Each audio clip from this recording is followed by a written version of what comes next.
kenapa peregangan otot itu selalu di kepala ya, karena kita yang kalau misalkan di peregangan otot di tempat lain ya, tapi dulu juga saya sering ya mengalami peregangan otot di bagian lain, tapi cenderung ya teman-teman, saya cenderung peregangan otot itu di bagian kepala belakang ataupun leher belakang ya teman-teman, karena menurut pemikiran saya itu karena kita itu terlalu stres ya teman-teman. Stres bukan berarti gila, tapi ya teman-teman, stres banyak pikiran gitu teman-teman ya. Itu karena kita terlalu stres banyak pikiran ya teman-teman, memikirkan penyakit ya teman-teman, memikirkan keluarga mungkin ya teman-teman. Karena sebelum terkena gangguan asam lambung, GERD, anxiety dan psikosomatis juga dulu saya merasakan hal yang sama ya teman-teman. Sakit kalau misalkan saya lagi banyak pikiran ataupun ada keinginan yang belum saya capai, itu kalau kita pikirkan secara matang ataupun secara berlebih, itu juga saya merasakan hal yang sama ya teman-teman.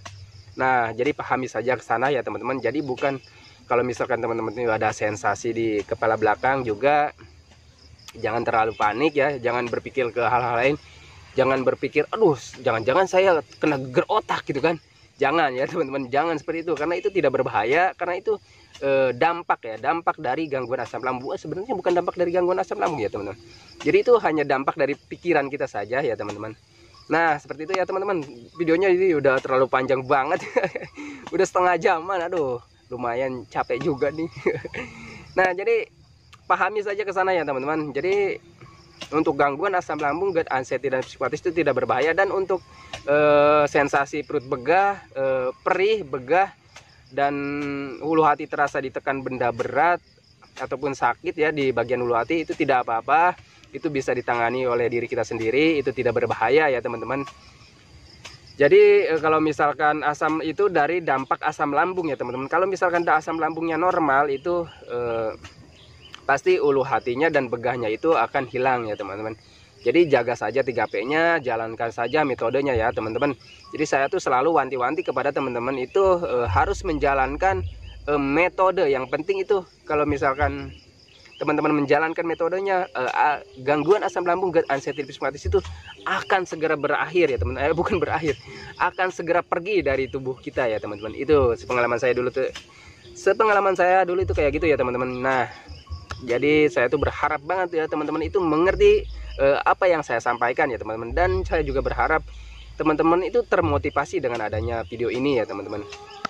Oke, seperti biasa ya teman-teman, saya itu akan selalu mendoakan kepada teman-teman yang yang masih mengalami gangguan asam lambung, GERD, anxiety dan psikosomatis itu, teman-teman itu segera membaik ya teman-teman itu segera pulih, apalagi sampai sembuh total ya teman-teman.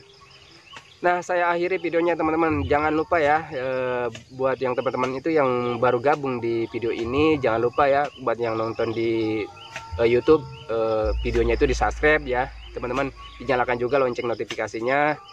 Dan buat teman-teman yang nonton video ini dari real Facebook ataupun real fanspage ya, jadi mohon ya teman-teman fanspage-nya itu di follow ya teman-teman, di share juga videonya ya, agar videonya berkembang. Jika videonya berkembang, menambah semangat bagi saya untuk share terus video tentang seputaran gangguan asam lambung, GERD, anxiety dan psikosomatis.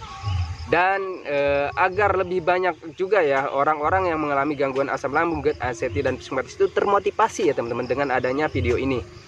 Oke, saya akhiri ya videonya teman-teman. Assalamualaikum warahmatullahi wabarakatuh.